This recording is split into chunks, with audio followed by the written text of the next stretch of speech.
मनीषा पाटलाचा मनीषा पाटलाचा भ्रष्ट चौकशी भ्रष्ट झालेल्या याची चौकशी झालीच पाहिजे. रोपं लावली झाडं लावली असा खोटा आरोप करून भ्रष्टाचार लाखोचा भ्रष्टाचार लुटलेल्या अधिकाऱ्याचा वनीकरण सामाजिक वनीकरण खात्याचा लवजी शक्ती सेनेचा लवजी शक्ती सेनेचा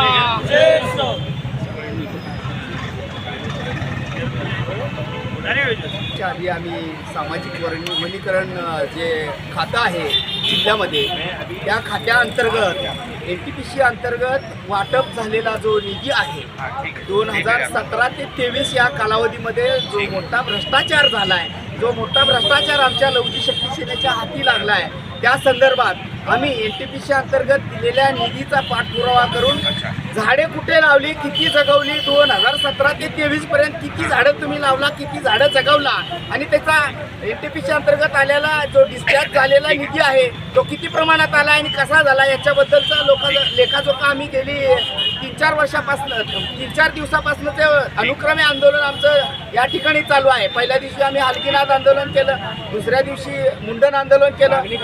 मागणी आमची या NTPC अंतर्गत झालेल्या निधीचा पाठपुरावा किंवा निधीमध्ये जो घोटाळा आहे तो घोटाळा आम्हाला लेखीमध्ये द्यायला पाहिजे. किती तुम्ही झाडं लावली, जिल्ह्यामध्ये किती लावली, अक्कलकोट तालुक्यामध्ये किती लावली, त्या लावलेल्या झाडामध्ये किती झाडं जगली आणि किती वर्षाची झाडं आहेत आणि तुम्ही किती लावली आणि मनीषा पाटील म्हणून जे अधिकारी आहेत त्यांची सुद्धा खातेनिहाय चौकशी झाली पाहिजे अशी आमची आग्रही मागणी आहे.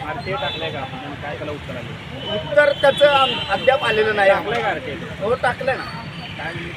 आम्ही माहिती मागितली. आता जे तुम्हाला बाईटमध्ये मी म्हटलो त्या प्रकारची सर्व माहिती मी संबंधित अधिकाऱ्याशी बोलले, जिल्हाधिकाऱ्यांशी बोलले, वनमंत्री सन्माननीय काय आपले मुनगंटीवार साहेबांना सांगितलं, त्यांना ईमेल केलं आहे, मुख्यमंत्र्यांना ईमेल केलं. या सर्व बाबी पूर्ण असताना आमच्या लवजी शक्ती सेनेच्या मागणीकडे आज देखील प्रशासनाचा कानाडोळा आहे.